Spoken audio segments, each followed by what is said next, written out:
a igreja com a paz do Senhor. Todos que estão conosco nessa noite, seja online, seja presencial. Obrigado, Deus, por mais um dia, por mais um domingo que estamos reunidos aqui na DR.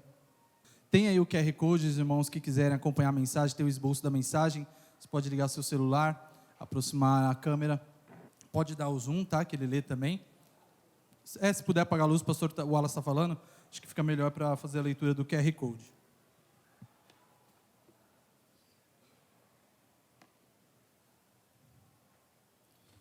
Glória a Deus. Nós estamos então na quarta semana. Você que está nos acompanhando, tem aí o manual da campanha.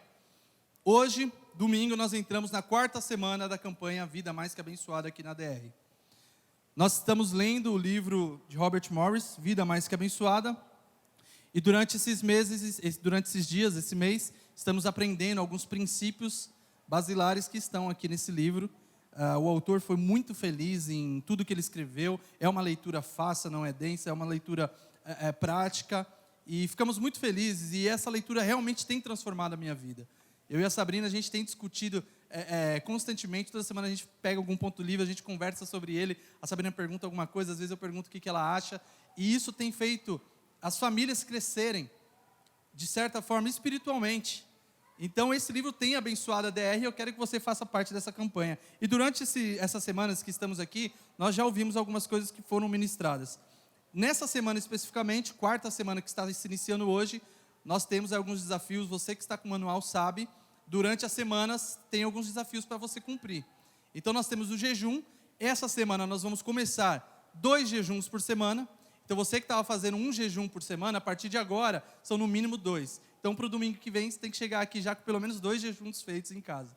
E nós temos também a leitura da carta de Efésios. Estamos lendo a carta de Efésios. Eu achei legal, nós participamos do núcleo, eu participei do núcleo do Joás essa semana, e aí fizemos a leitura lá, cada um leu um versículo, né, no final do núcleo, a gente leu todo o capítulo 3 de Efésios, e que momento prazeroso que é estudar e conversar sobre a palavra de Deus. Para você que ainda não faz parte de algum núcleo, você que ainda não faz parte disso durante a semana, procure um dos nossos núcleos. A Raquel está ali, o pastor Marcos Fuli também, eles estão liderando esse ministério na igreja, nos núcleos evangelísticos. E é interessante porque quando você vai para o núcleo, você discute sobre aquilo. Então, às vezes, uma dúvida que você tem, ou algo que você queria que fosse melhor explanado na igreja, você vai para o núcleo, você tem, além da oportunidade de ter comunhão ali, você pode também conversar sobre a palavra. Então é muito importante que vocês façam parte disso. Isso tem dado um crescimento significativo para a igreja. Como os irmãos viram, a Tamires é um dos frutos do núcleo também. Ela tem sido abençoada, então a igreja está crescendo e espero que vocês possam fazer parte disso também. E aí para o sábado, o pastor Wallace já falou, temos a palestra aí. Então acompanhe o nosso manual e faça parte da campanha conosco. E essa campanha está então em cima de 2 pilares. Ela tem aí estribada em cima de 2 princípios que foi explicado desde o início, que são sabedoria e fidelidade. Fidelidade para com Deus e sabedoria para administrar tudo aquilo que Ele tem nos dado. Se você não tem sabedoria, provavelmente você é uma das pessoas que não sabe muito bem se relacionar com as bênçãos que Deus te deu. Talvez você até recebeu algo da parte de Deus, mas em algum momento o que era a bênção para a sua vida virou maldição.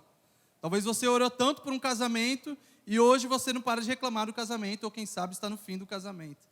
Talvez você orou tanto para passar na faculdade, ou orou tanto por uma porta de emprego, um trabalho, e agora isso já virou um peso, né, para você. Então é sobre isso que nós vamos falar hoje. Na primeira semana, nosso pastor pregou sobre os efeitos do estresse. Na segunda semana, o pastor Wallace ministrou aqui sobre os conceitos de mordomia cristã. Nada é nosso, nem o ar que respiramos, nada é nosso, tudo é de Deus. Nós devolvemos para Ele com sabedoria. E na semana passada tivemos a oportunidade de ouvir aqui o pastor Luiz Eurípides ministrando sobre gratidão. Que palavra abençoada, pastor, Deus abençoe. Muito bom, sobre ser grato e abençoado. E hoje nós entramos então, eu quero convidar os irmãos para mergulhar nessa reflexão sobre o capítulo 9 do livro. O capítulo 9 do livro, ele fala sobre o grande lucro de uma vida mais que abençoada. Então o título de hoje é O Grande Lucro.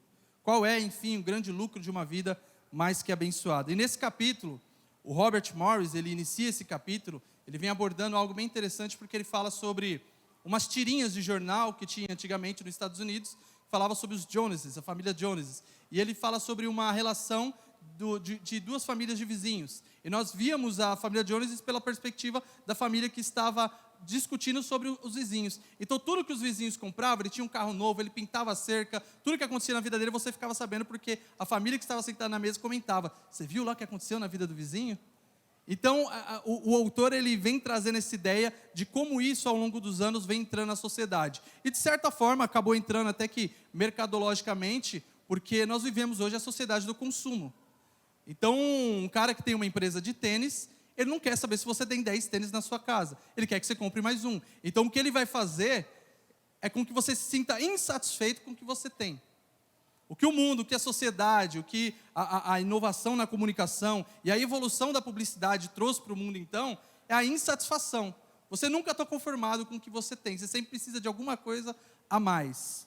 Então, o autor do livro, ele traz alguns princípios muito interessantes nesse capítulo 9. E a sensação de inconformismo, ela é ótima para o capitalismo. Porque você está sempre consumindo. Para a moda, é importante também que você esteja insatisfeito. Se você tem alguma coisa que não está na moda, você precisa comprar um tênis novo, uma roupa nova para estar na moda. E aí isso faz com que você sempre fique insatisfeito. E aí ele até fala que antigamente tinha os Jonases, né, o programa virou até um programa de televisão. Hoje em dia tem aí o programa das Kardashian também. Você que segue um monte de blogueiro no Instagram, provavelmente vê a vida das pessoas como é maravilhosa no Instagram. E blogueiros e pessoas influencers, que têm milhões de seguidores na internet e expõem a sua vida. E a impressão que dá é que a sua vida nunca é tão boa quanto parece ser. E aí não precisa nem ir tão longe, não precisa nem para um influencer de 1 milhão de seguidores. Pode ir para, às vezes, seu amigo, sua amiga, seu primo. Quantos de nós, com as redes sociais, com o advento das redes sociais, não tivemos a oportunidade de ver no Facebook, no Instagram, um amigo que a gente não via há muitos anos, da escola, da faculdade? Você olha lá, olha só, fulano de tal, aquele que eu não via faz uns 10 anos. Você começa a ver e o cara está andando de carro importado, ele tem uma casa e o feed dele está lindo, tem cachorro, tem aquela família da margarina, da propaganda da margarina. E aí, quando você olha para a sua vida, a impressão que tem é que só você não prosperou. Só você não avançou na vida. Então, quando você começa a comparar a sua vida, a impressão que nós temos é de que nós sentimos um certo inconformismo. Mas qual que é o problema disso? O problema de ser inconformado, o problema de não estar bem adaptado a essas situações, é de que você não é grato. Você passa a ser uma pessoa ingrata. E acabou que essa sensação, essa sociedade do consumo, entrou para as igrejas. A igreja evangélica, no mundo inteiro, acabou se adaptando a essa sociedade do consumo, porque a gente passou a relacionar o que é bênção a bem material. Quem aqui nunca falou, quando viu o irmão chegando com um carro importado, fala assim: esse irmão é muito abençoado, né? Ou quando vê alguém com uma nova porta de emprego, ou vê alguém recebendo muito dinheiro, ou vê alguém prosperando na vida, e olha e fala: esse irmão é muito abençoado. Eu não quero dizer que ele não seja, mas o problema é como nós enxergamos a bênção. Porque a impressão que dá é que se eu tenho algo de valor para esse mundo, é porque eu sou abençoado. E o que o texto nos diz, o que a Bíblia nos diz, e o livro vai mostrar, é que muitas vezes você pode ter tudo e ao mesmo tempo não ter nada. Porque tem muita gente que está dormindo num travesseiro de pena de ganso, mas que tem medo de acordar no dia seguinte, porque não sabe se a polícia vai estar batendo na sua porta.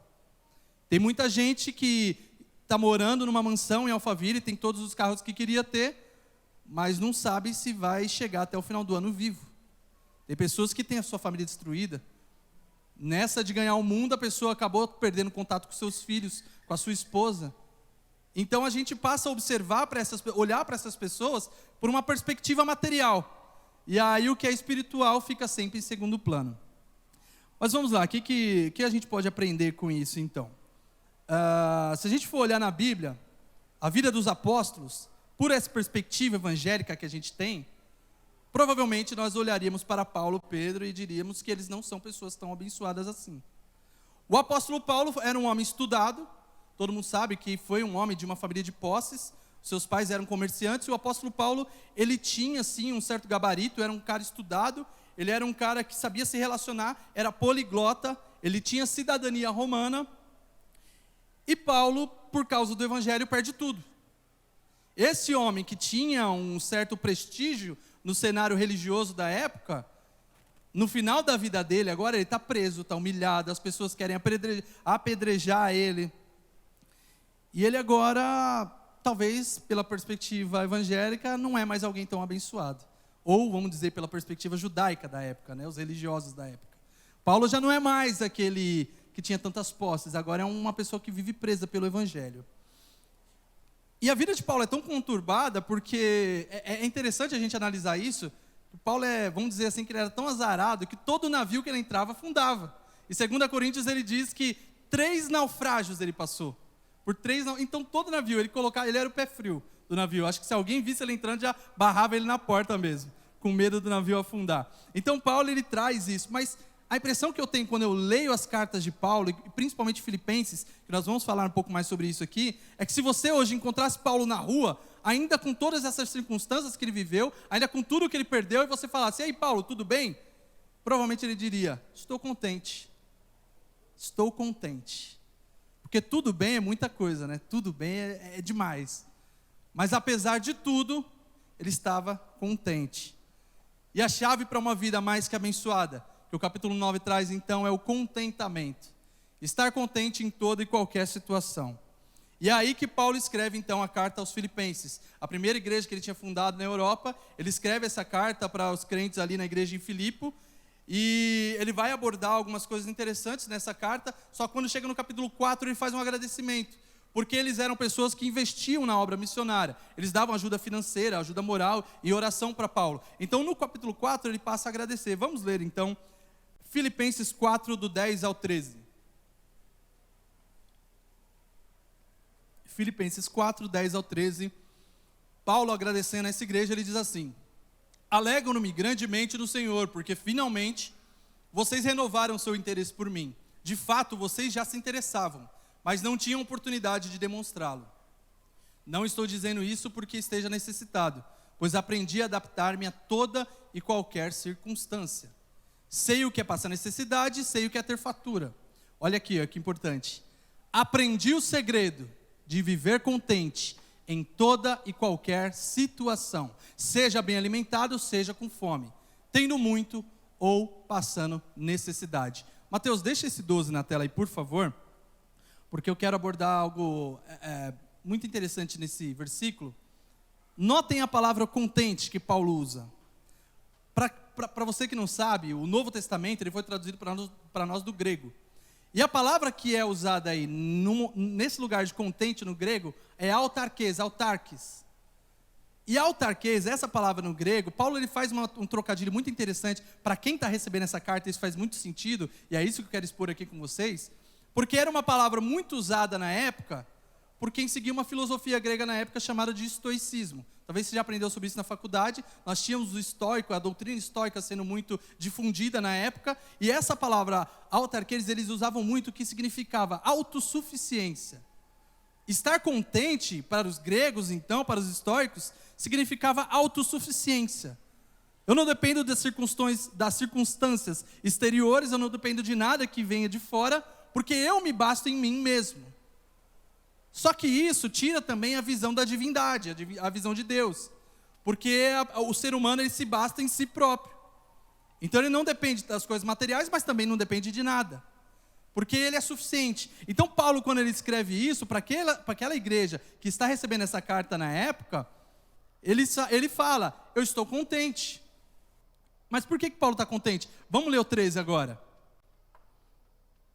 Tudo posso naquele que me fortalece. A suficiência de Paulo não vem de si mesmo. Paulo faz um trocadilho no contente aqui, porque ele diz: apesar de perder tudo, apesar de não ter nada, eu sou autossuficiente, mas não porque eu posso alguma coisa, mas porque eu posso tudo naquele que me fortalece. Aplauda o Senhor por essa palavra, em nome de Jesus.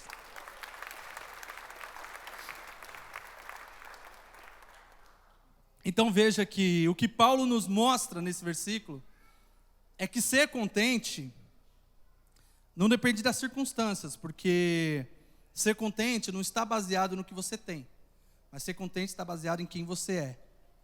E essa noite a minha missão aqui é fazer com que você entenda quem você é, porque às vezes a gente passa pela vida toda sem ter ideia de quem eu sou, qual é a minha missão, qual é o meu propósito. E os jovens cantaram essa música maravilhosa aqui. Nós somos filhos amados de Deus. Eu quero que você entenda isso essa noite. Muitas pessoas, elas não são capazes de viver a sua plenitude em Cristo, não são capazes de viver bem espiritualmente, porque estão sempre correndo atrás de alguma coisa. E o contentamento, ele nos mostra que a gente não precisa correr tanto atrás de algumas coisas, sabe? O contentamento, ele mostra que a gente já é suficiente em Deus. O contentamento, ele nos mostra que em Deus, a gente já tem tudo. Mesmo não tendo nada, independente de onde você mora, da forma como você veio para a igreja, da forma do meio de transporte como você veio até aqui, você tem tudo.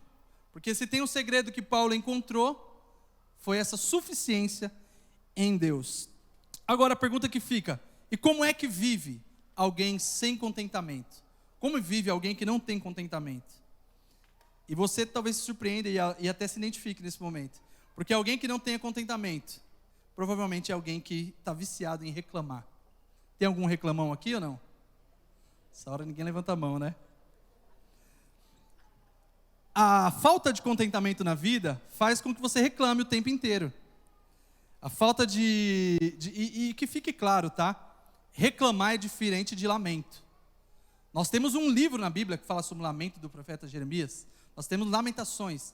Lamentar é, apesar da situação, você saber que existe algo ou alguém que vai suprir a sua necessidade. Lamentar tem muito a ver com jirê, com Deus da providência. Agora, reclamação não. Reclamação está mais ligada a murmúrio, a murmurar. De apesar de você ter as bênçãos, você não conseguir enxergar um palmo na sua frente. Então, reclamar é um vício de alguém que ainda não aprendeu a viver com contentamento. E aí quando a gente vai estudar, por exemplo, a carta de Paulo aos Romanos, o que a gente vê Paulo falando sobre a ingratidão, se você for analisar didaticamente, se você for estudar sistematicamente a doutrina que Paulo escreve aos Romanos, ele diz que por causa da ingratidão, os seres humanos não renderam glórias a Deus. Eles não adoraram a Deus. Então a ingratidão se torna um pecado na vida do ser humano. E aí você começa a maldizer aquilo que você já recebeu. Para você, como eu disse, pode ser o casamento, o trabalho. Enfim. Eu quero ler com vocês em Números 13, capítulo 13 de Números. Põe o último versículo, Mateus, por favor. Não me lembro de cabeça qual que é o último. É o 33. Volta um pouquinho, coloca no 30, por favor. Esse é o momento em que Moisés, ele escreve. Aí. Moisés, ele está escrevendo para nós uma informação de que eles estão prontos para conquistar a terra prometida. Mas Moisés, ele manda alguns espias. Ele manda 12 espias para, vamos analisar essa terra, vamos ver como é que é lá, se dá para a gente chegar até lá ou não. Olha só o que a Bíblia diz, que dessa missão, voltaram 10 relatórios negativos. A Bíblia fala que eles tiveram a mesma visão, eles tiveram a mesma perspectiva. Não estou falando de alguém que enxerga a vida por baixo, com a vida talvez mais debilitada socialmente. Não, eles tiveram a mesma visão, eram as mesmas pessoas. Só que a diferença é que um deles enxergava o copo meio cheio e o outro o copo meio vazio. E aí Números diz assim: então Caleb fez o povo colocar-se perante Moisés e disse: subamos e tomamos posse da terra, é certo que venceremos. Só essa, por favor, Mateus. Veja, se você for ver os 10 vigias que trouxeram as má notícias, que não tinham fé de que conquistariam a terra, a linhagem deles são aquelas pessoas que reclamavam. Aquelas pessoas que saíram do Egito e estavam o tempo inteiro se lamuriando, o tempo inteiro se reclamando da vida, nada dá certo. E agora quando estão diante do milagre, até que é boa a terra, mas os gigantes são muito grandes. O pessoal lá é forte, a gente não vai conquistar. O que Caleb faz, o que Josué faz, então, é olhar e falar, realmente, é difícil, mas tudo posso naquele que me fortalece. Eram pessoas que já tinham passado pelo deserto e agora estavam contentes, apesar de não ter nada, porque estavam diante do milagre de Deus. Mas o problema é que o milagre de Deus, às vezes, a falta de contentamento faz com que a gente não enxergue o milagre de Deus na nossa vida. E se a gente observar a Bíblia num todo, ela vai nos mostrar que existem alguns princípios que podem contradizer o contentamento. E o que o Robert Morris vai usar nesse livro é que existe um inimigo para o contentamento. Quando você vive reclamando demais, você pode se tornar um coração ingrato. E a ingratidão pode te levar, então, ao maior inimigo do contentamento, que é a comparação. Então, o maior inimigo do contentamento é a comparação. Quando a gente passa a comparar nossas vidas com as dos outros, a gente deixa de viver o propósito que Deus tem para nós. Quando eu olho no Instagram, quando eu olho um amigo na igreja, quando eu olho alguém prosperando, e eu sinto inveja, por mais que eu não declare, por mais que a minha boca não verbalize isso, eu deixo de viver aquilo que Deus tem para mim.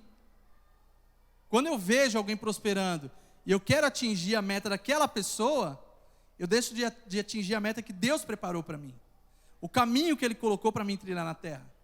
E esse que é o grande problema da ingratidão. Ele nos leva a ficar comparando o tempo inteiro. Você está sempre de olho na bênção do outro, né? As redes sociais fazem muito isso, faz com que a gente fique o tempo inteiro olhando.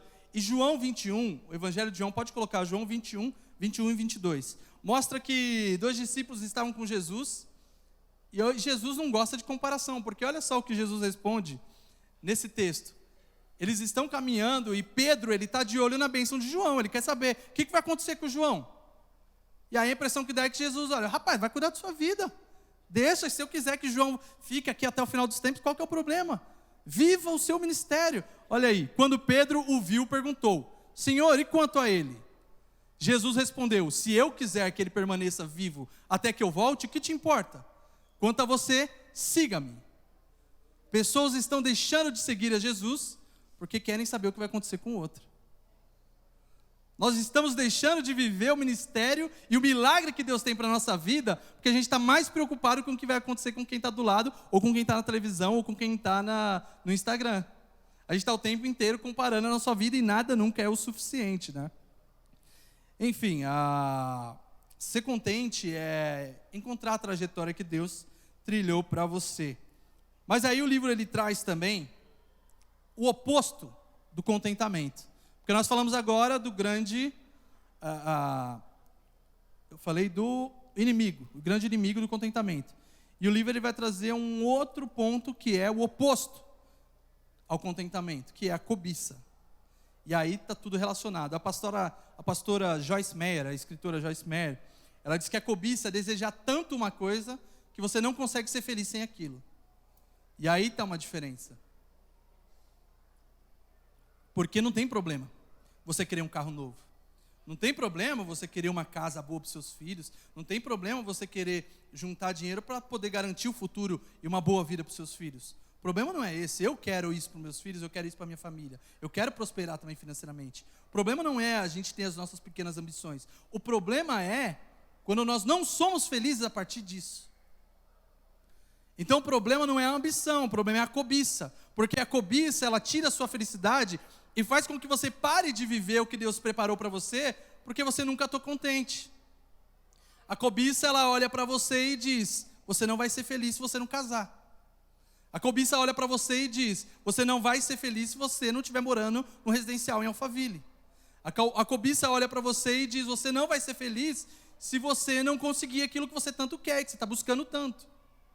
Então a cobiça, ela tira de nós o senso de contentamento. E como isso é perigoso? Como isso é perigoso? O Clóvis de Barros, professor Clóvis de Barros, um filósofo brasileiro, ele diz que muita gente vive a vida esperando o dia acabar. Muita gente vive o fim de semana esperando acabar o fim de semana. Muita gente espera o fim das coisas e não percebe que a vida vai passando durante isso.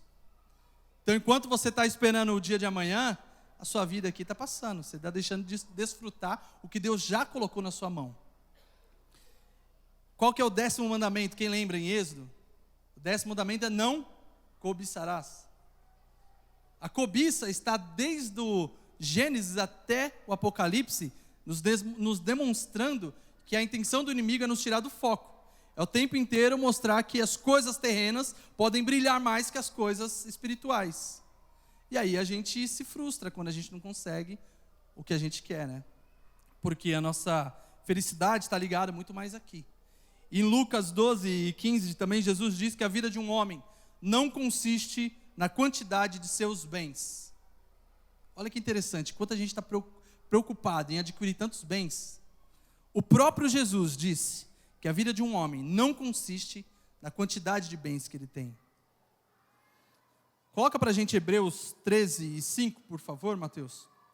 Hebreus 13 e 5, vocês vão perceber que a cobiça e o contentamento, eles são opostos, porque ele diz: conservem-se livres do amor ao dinheiro e contentem-se com o que vocês têm, porque Deus mesmo disse: nunca o deixarei, nunca o abandonarei. Olha só, deixa esse texto aí. A primeira parte desse texto ele diz: livres do amor ao dinheiro. Às vezes a gente pensa que a raiz de todos os males é o dinheiro, mas na verdade o que o texto está dizendo é que a raiz de todos os males é o amor ao dinheiro, é a cobiça.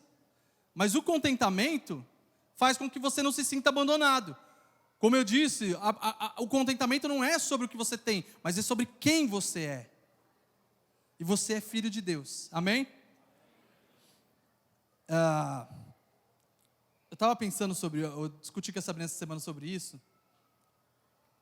E quantas vezes a gente, apesar de ter esse discurso, eu estou aqui falando, vocês estão ouvindo, e a gente conversa sobre isso durante a semana, e a gente sabe que não deve ter cobiça, a gente sabe disso. Eu conversei com o Joás também sobre isso, a gente falou no nosso núcleo, né? Na teoria é lindo, o que a gente está falando na Bíblia está claro, no livro está claro. Mas quantos aqui não chega no final do ano, não querem fazer uma fezinha na Mega Sena da virada?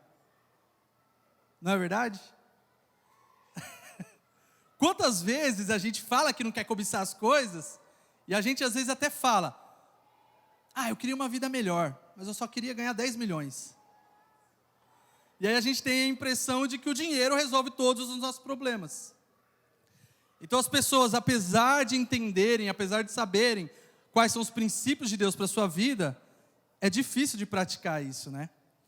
E 1 Timóteo 6, Paulo escrevendo também essa carta, ele diz assim, 1 Timóteo 6, do 6 ao 10. Vejam só, o problema do amor ao dinheiro. De fato, a piedade com contentamento é grande fonte de lucro, pois nada trouxemos para este mundo, e dele nada podemos levar. Por isso, tendo o que comer e com o que nos vestir, estejamos com isso satisfeitos.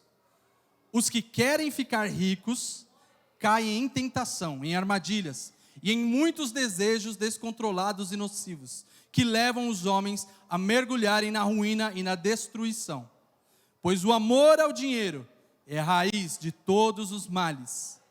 Algumas pessoas, por cobiçarem o dinheiro, desviaram-se da fé e se atormentaram com muitos sofrimentos. Eu quero dar 3 exemplos para vocês aqui, desse último texto. Pessoas que se desviaram da fé e atormentaram com muitos sofrimentos. Alguém já ouviu falar de um casal chamado Alex e Rhoda Toth, americanos?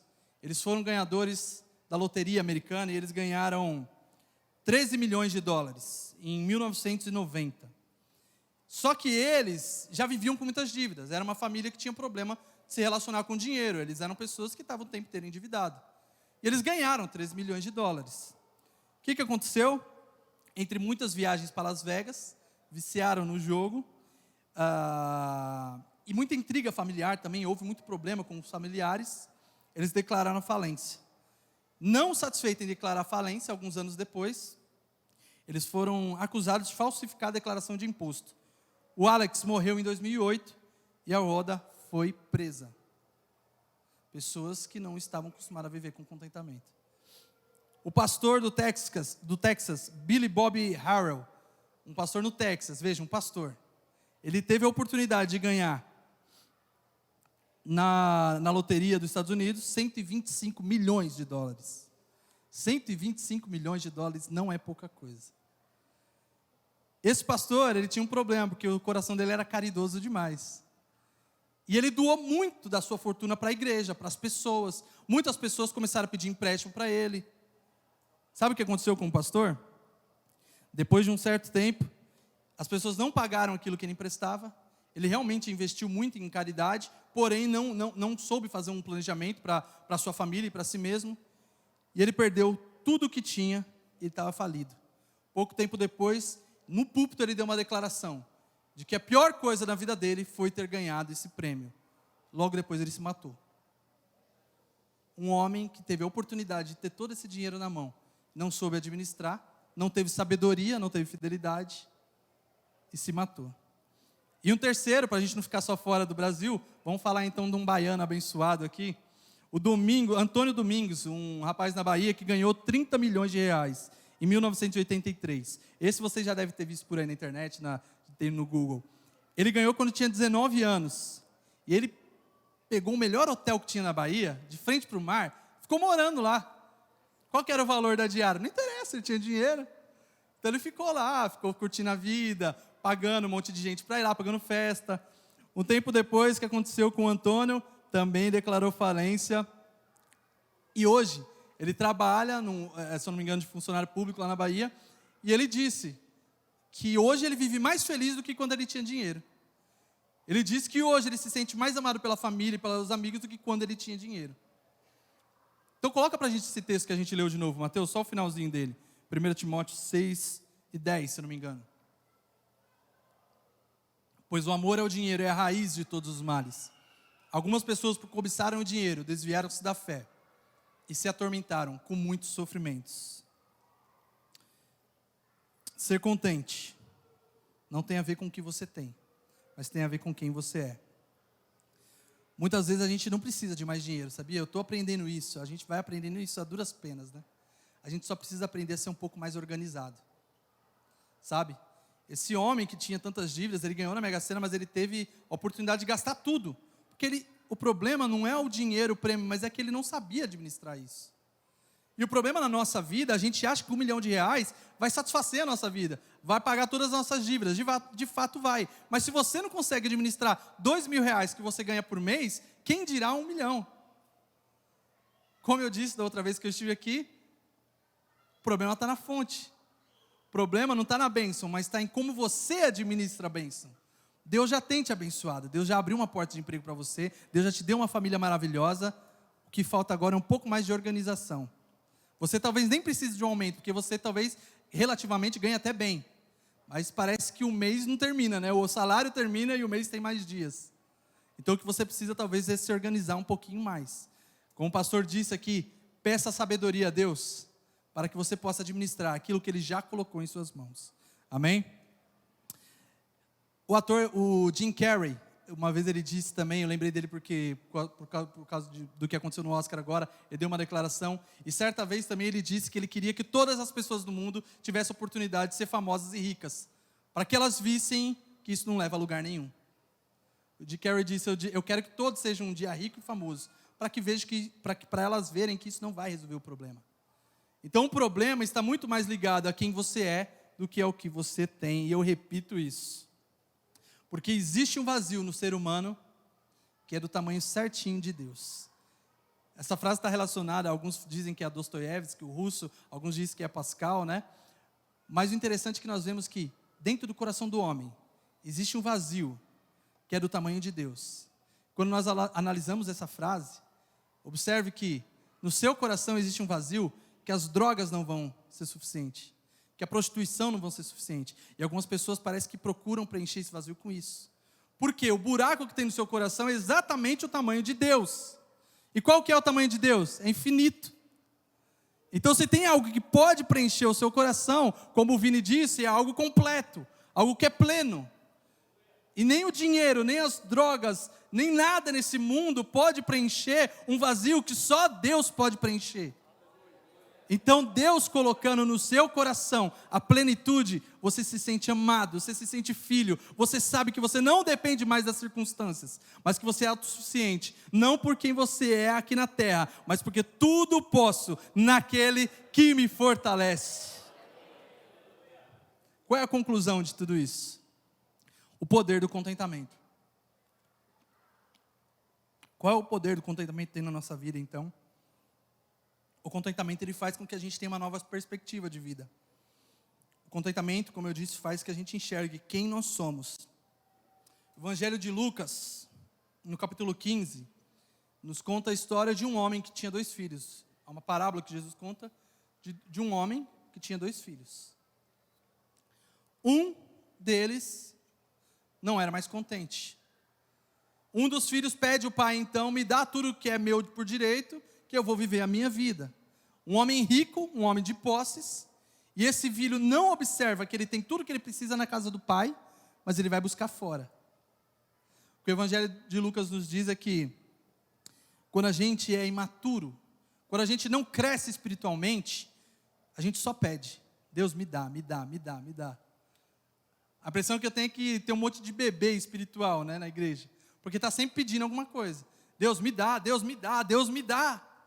E isso é falta de contentamento. Porque quando você alcança a maturidade espiritual, você para de pedir e passa a doar. Porque quando esse filho volta para a casa do pai, ele tem uma outra percepção da vida, porque agora ele tem contentamento. E ele sabe o que ele tem na casa do pai. E ele olha para o pai e não fala, pai, me dá. Ele fala, pai, me recebe como servo. Eu não quero mais nada agora, eu só quero ser seu servo. E na nossa vida a gente é assim. A gente está o tempo inteiro pedindo para Deus e deixa de servir. E deixa de se apresentar como servo. Mas glória a Deus, porque Jesus é maior do que o pai desse rapaz. E apesar do tão longe quanto a gente vai, Ele ainda nos recebe como filhos.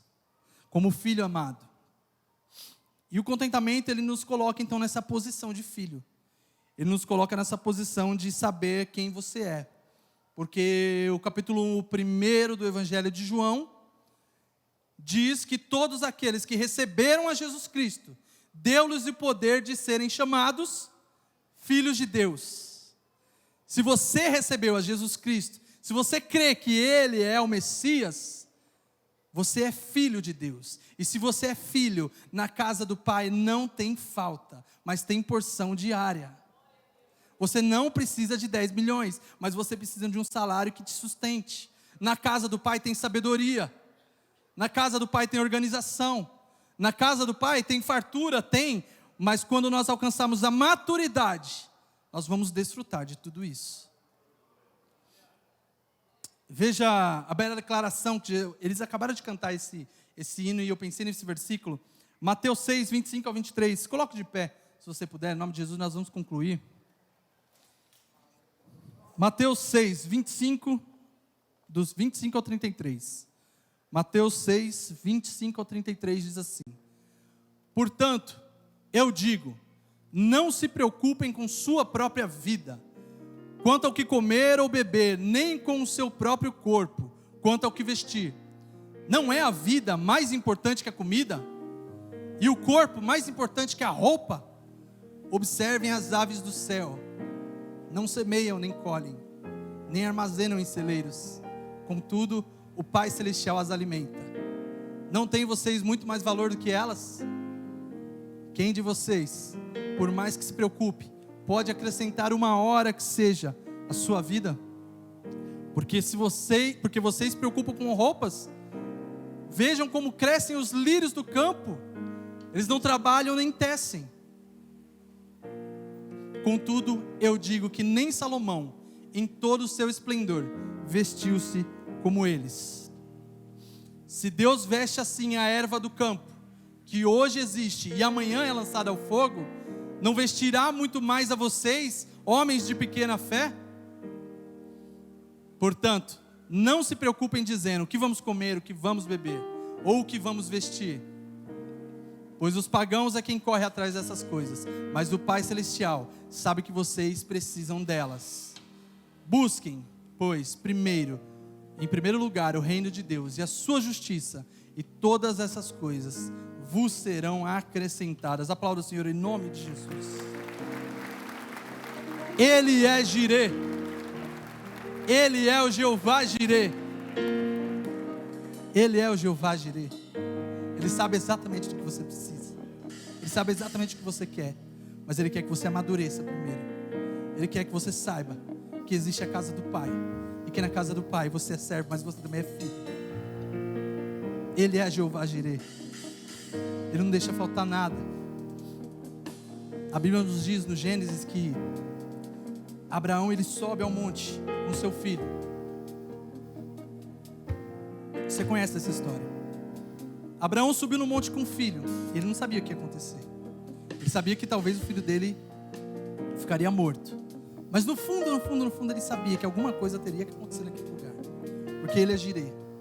A Bíblia diz que no momento em que ele levanta o punhal, aparece um cordeiro ali no cantinho. Deus proveu o cordeiro. Sabe como Abraão, ele batiza o nome daquele lugar naquele momento? Jeová Jirê. Ele fala, Deus proveu. Sabe, às vezes a gente corre atrás de tantas coisas. Às vezes você acha que o casamento vai te fazer feliz. Às vezes você acha que bebendo mais, ou saindo mais, ou indo atrás das coisas que o mundo oferece, você vai ser mais feliz. Você acha que ganhando um pouco mais de dinheiro, você vai ser mais feliz. Mas nessa noite nós aprendemos que existe algo que pode te fazer feliz. É a casa do Pai. Porque na casa do Pai não tem falta, mas existe sempre abundância. Na casa do Pai existe mantimento. E que em nome de Jesus nós possamos aprender a viver com a porção diária. Pode cantar. Em qualquer situação, Cante. és tudo pra mim.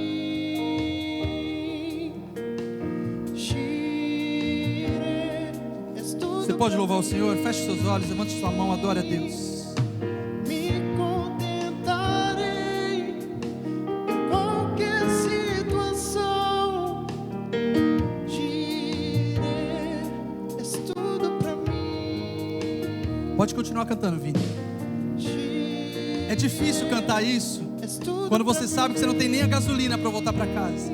É difícil cantar isso sabendo que amanhã tem um boleto que você precisa pagar. É difícil cantar isso quando você vê todo mundo casando e não chega a sua vez. É difícil cantar isso quando você está buscando de Deus um milagre e não vem.